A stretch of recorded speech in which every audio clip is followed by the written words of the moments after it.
Dios bendiga una vez más. Estamos por aquí. Queremos compartir una palabra muy gloriosa en esta hermosa mañana. La paz y la misericordia de nuestro Señor Jesucristo esté con ustedes una vez más. El Santo Espíritu del Padre esté dirigiéndolo una vez más. Y queremos hablar hoy unas palabras muy poderosas que nos va a bendecir. Y el símbolo y el signo del cleros representa a Cristo como el centro de toda la cultura emblemática de todas las religiones que hay. Tanta cultura, tantas religiones y tanta hipocresía dentro de las religiones. Las tres creencias culturales de la vida social que todas religiones guardan secretamente, estas tres son clásicas y es universal. Entre ellas está la fe, la santidad, la amistad. Y hay en estas tres el clero universal. De estas tres tiene el clero universal. Cuando hablamos del clero, hablamos de la creencia universal que todas las religiones tienen y guardan. Ahí vemos la religión de el budismo. Es una religión que practican igual que los realistas, que se llenan de bombas y, y se van a un lugar y explotan por allá y piensan que van a reencarnecer. La reencarnación no existe, hermano, eso no existe. La reencarnación no existe. Hay tanta religión y tanta cultura y tanta hipocresía. La encarnación no existe. Los israelitas, que tiene una R y una T, que tú sabes la palabra RT, esa creencia y esa cultura, ellos se llenan de bomba y creen que a en otro cuerpo. Cuando se explotan, piensan que en otro cuerpo van a reencarnecer. Eso no existe, hermano. Entonces, vamos a estar hablando acerca de las tres creencias cultural de la vida social de las religiones que guardan secretamente estas tres, y estas tres son clásicas. Está la fe, la santidad, la amistad. Entonces, todas religiones tienen ideas individuales en la persistencia o preexistencia de la existencia de la raza humanas. Su fe y su formalismo doctrinal y toda creencia que creen esto. Alabado sea Cristo. Entonces, Hebreo 11:3 dice, por la fe entendemos que fue constituido el universo, hablando que fue constituido el universo, hablando que fue hecho o fue formado por las palabras de Dios, de modo que lo visible fue hecho de lo invisible. Sabemos que toda la cultura y toda la creencia creen esto. Entonces, creen esto de las persistencias doctrinales.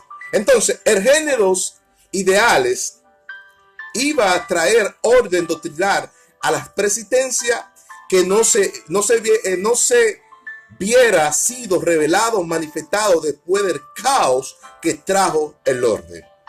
Después del caos que trajo el orden, había un caos.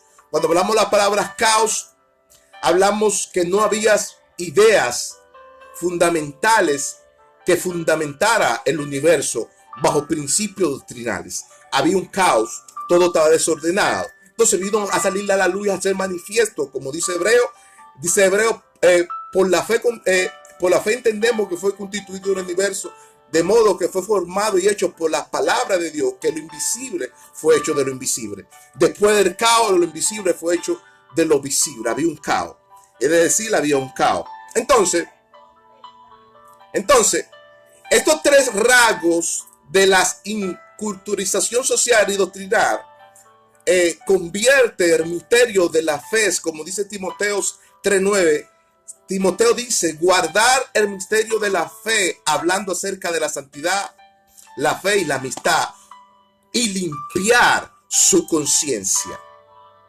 Es decir, y limpiar su conciencia. Cuando Timoteo no habla de este misterio de la fe, tenemos que guardarlo. Toda religión puede ser budista, puede ser católica, puede ser adventista, puede ser mormonita, puede ser metodista, puede ser cualquier dominación, puede ser israelita, o practicar budaísmo, como muchos practican. Tienen que guardar la fe, la amistad y la santidad de Dios, porque estas tres son clásicas. Tiene que guardarlas. Toda religión guarda estas tres, porque estas tres se difiere de que Dios está bajo estas tres palabras clásicas. Entonces, tanta cultura y tantas religiones que hay. Entonces, ahí vemos, estas tres individuales son clásicas y se convierten en una ley legítima cultural para todas religiones, como dice primera de Timoteo 1:8. Pero sabemos que la ley de Dios es buena y se usa legítimamente. Se usa legítimamente. Es decir, que cada religión, cada cultura, cada creencia tiene que usar la ley de Dios legítimamente. Usar la fe, la santidad y la amistad. Legítimamente tiene que usar estas tres obligatoriamente. Todas las religiones la usan. ¿Por qué? Porque da a representar a Dios en su característica de que Dios está con ellos. Entonces estas tres representan a Dios. Por eso las religiones usan estas tres. Es decir, la única religión pura y el único líder de los líderes es Jesucristo, a quien tú debes seguir y modelar es a Cristo. Él es el ejemplo seguir de cada líder. Entonces, ahí vemos Timoteos 1:7, habla acerca de algunas religiones y algunos queriendo ser doctores de la ley sin entender lo que hablan ni lo que afirman. Muchas religiones, muchos doctores de la ley, muchos en este tiempo contemporáneo que vivimos, usan las palabras de Dios sin saber manejar, sin saber el contexto bíblico de cada palabra que se da. Entonces Timoteo, por eso Timoteo 1:7 dice eso, doctores que ni entienden, ni saben lo que hablan, ni saben lo que afirman.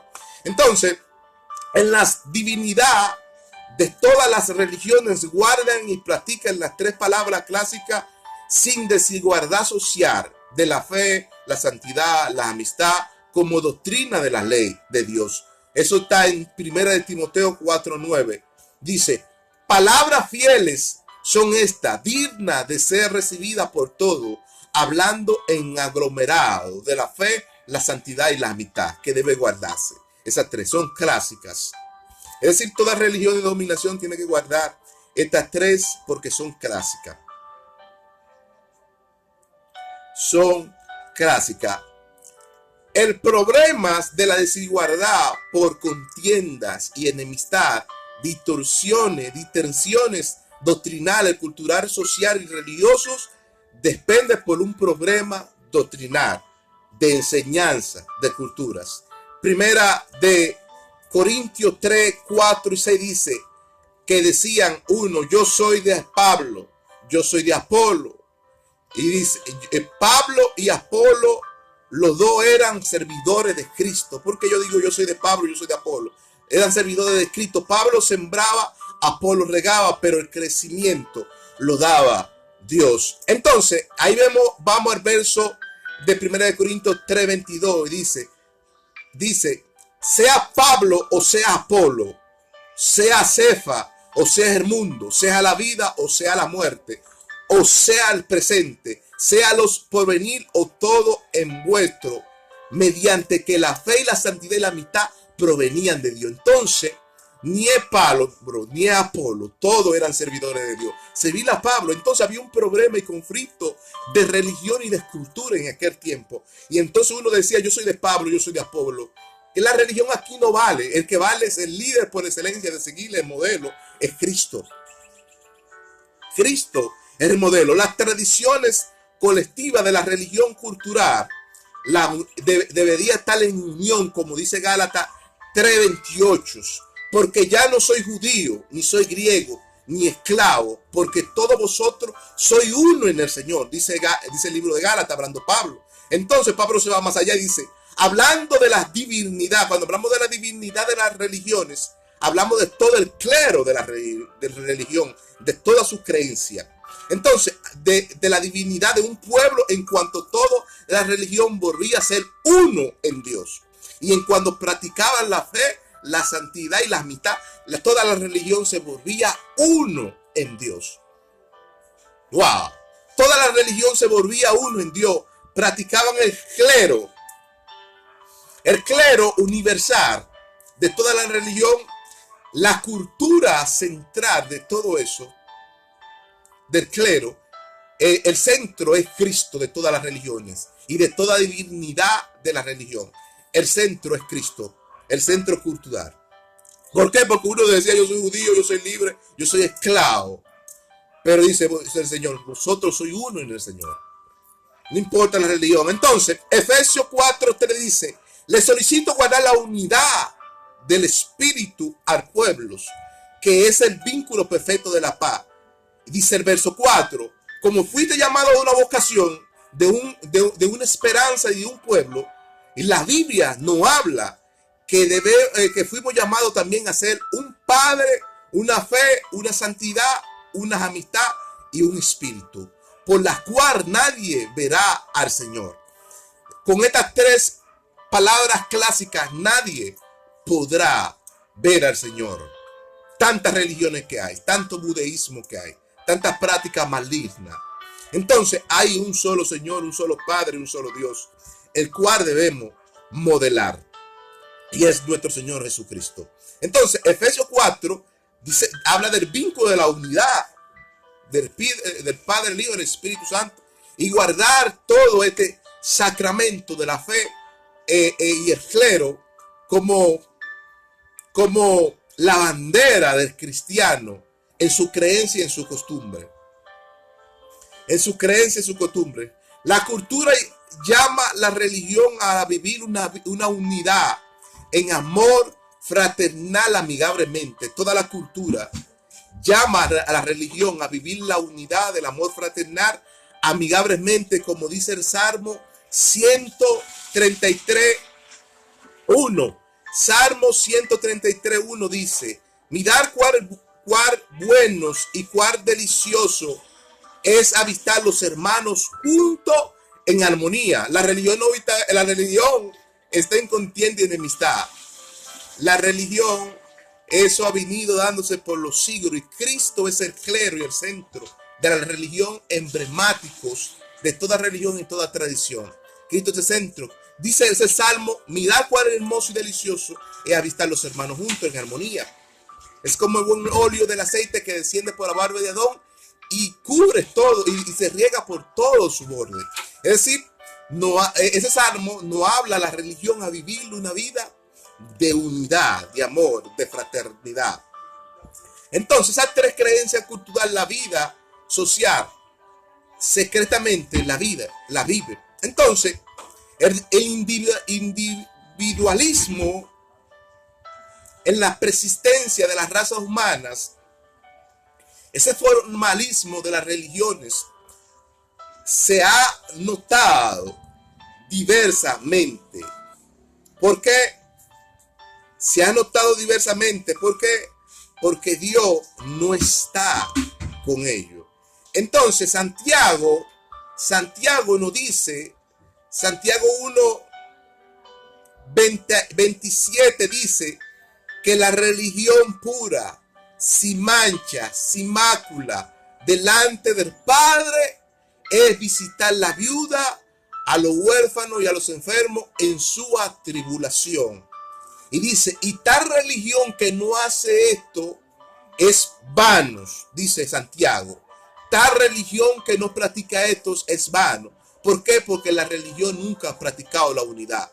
La religión ha practicado toda su práctica diabólica, endemoniasca, de exposición diabólica. Alabado sea Cristo, y no se manifiesta ni la fe, ni la santidad, ni la amistad. Ellos practican algo diabólico. Entonces no tienen amor, tienen desigualdad, practican la desigualdad. Es decir, la persistencia de la raza humana está pasando por una guerra espiritual fría, la guerra de los 7 días fría, le llama la guerra de la religión. Es una guerra fría de los 7 días. Practican la maldad. Dios les bendiga y la paz y la misericordia de nuestro Señor esté con ustedes.